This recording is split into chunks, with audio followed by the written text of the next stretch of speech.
Alright, so in this video we're going to talk about vetting potential Bigfoot audio recordings versus believing without evidence. Now this is crucial when it comes to maintaining a rational and scientific approach to the phenomenon. Later in the video we'll have Thomas Steenburg's testimonial about what he saw that day. Thomas Steenburg, along with Gerry Matthews' experience of an alleged Bigfoot sound near Chehalis, underscores the importance of such vetting. While it's easy to jump to conclusions and attribute mysterious sounds to Bigfoot, it's essential to apply critical thinking and rigorous investigation before forming beliefs. In this pursuit, utilizing online libraries is just the starting point. To ensure a comprehensive and accurate evaluation of potential Bigfoot audio, it's essential to expand the investigation to a more authoritative source like universities, zoos, and other reputable institutions that can provide valuable insight to animal behavior, vocalizations, and mimicry. Expert opinions from researchers specializing in animal communication and related fields can contribute to a well-rounded assessment of the evidence. The instance of coyotes mimicking various sounds, including those that might resemble Bigfoot, vocalizations highlight the complexity of animal behavior. Coyotes possess an extensive repertoire of over 150 different calls, making them capable of imitating a wide range of sounds. This realization underscores the need to avoid hasty conclusions and consider alternate explanations for particular sounds. When it comes to claims of extraordinary events or creatures, skepticism is essential. Vetting out potential evidence helps filter out noise and allows researchers to focus on credible leads. Without rigorous scrutiny, we risk accepting unsubstantiated claims, which can perpetuate myths and hinder genuine scientific inquiry. The case of mistaken identity with the coyote underscores how easily nature explanations can be misrepresented as paranormal or unknown phenomena. The backlash faced by Thomas and Gerry after sharing their findings is a testament to the emotional attachment people often develop towards these myths. These legends become ingrained in the Bigfoot community and personal beliefs, leading to resistance when confronted with evidence that challenges them. This psychological phenomenon, known as cognitive dissonance, can create hostility towards those who provide alternative explanations, even when based on logical analysis. In essence, the value of vetting out potential Bigfoot audio lies in maintaining the integrity of scientific inquiry. By subjecting evidence to rigorous scrutiny, we can arrive at more informed and nuanced conclusions. This approach not only prevents premature beliefs based on incomplete information, but also contributes to the broader understanding of the natural world and the behaviors of the creatures that inhabit it. So, without further ado, here's Thomas Steenburg. Thomas, can you tell us about the coyote howl that you came across, which was originally allegedly thought to be Sasquatch related? Oh yeah, the chehalis sounds of 2006. Yeah, I remember that very well. There was a couple who lived in a trailer park. There's a housing development there now, but that hadn't started at that time.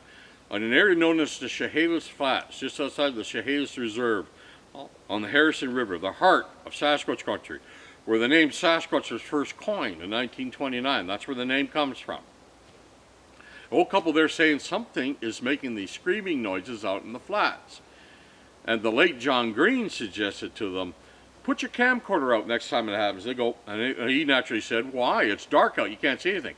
Yes, but at least we will hear what you're talking about. And we did. He did that, and we heard it. And we were very excited about it because it was exactly like the Puyallup recordings of 1969, the Chehalis recordings of 1979, the Klamath recordings of 1993, recordings that I myself would have bet money would eventually be proven to be Sasquatch in origin because they were just so strange that we couldn't figure out what could have done it. So we went there and we did a follow-up investigation trying to find out what was doing these screaming noises on the Chehalis Flat, and we were at it for about 3 weeks. Well, on April 9th, I believe it was 2006, Gerry Matthews and myself, Gerry Matthews, who is the head of the Bukwas Crew, were out in the Chehalis Flats. We heard the screams. We said, this is it. We're going to see what did it. And we did. It was a coyote. It looked like invisible hands were squeezing this coyote's guts when it let out this incredible cry. And what I think it is, it's a rarely heard location cry. A coyote letting another coyote know where it is. Because when the second coyote came bounding out of the bush, they both went back to that familiar yip, yip, yipping type sound we've all heard a million times. And it looked like a happy reunion between two puppies, because they're jumping all over each other. And off they went towards Moores Valley Road till we lost sight of them, and that was it. And so we were happy as hell. We had solved the chehalis sounds, but very disappointed that the outcome wasn't what we hoped for. But the real thing was, when I announced this and said, as far as I'm concerned, and I was only expressing my own opinion, this probably explains away the Puyallup recordings in 1969, the Chehalis recordings in 1979, and the Klamath River recordings in 1993. Recordings that a lot of researchers like Freitas and John Freitas were using in their call blasting expeditions were coyote in origin. So many of them just didn't want to hear it. One guy even suggested maybe it was Sasquatch impersonating a coyote. I said, you're willing to accept the Sasquatch in it, but not a coyote. Okay, that's a little strange to me, but there you go. Okay. No, the chehalis sounds are the result of a rarely heard location cry emitted by coyotes. An echo effect and everything gives it that extra, echoing effect. And that's what was recorded, and as far as I'm concerned, in my opinion, that's what was recorded in Puyallup in 1969, Chehalis in 1979, and Klamath River in 1993. They're all coyote, and I think when people are using call blasting and doing this, they're probably getting another coyote answering back. So that doesn't mean all sounds are in. There are a lot of other weird noises that we don't know what did it.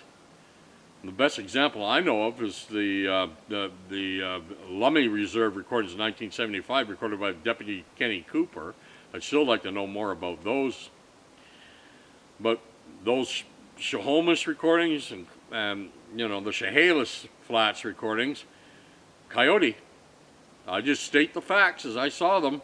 I just state the facts as I investigate them, and I state the facts, the results as they come in. You're either, you want an answer or you just want someone to push a narrative. That's the difference. If you're pushing a narrative, there's something, I'm wrong. If you want the facts, it was a coyote.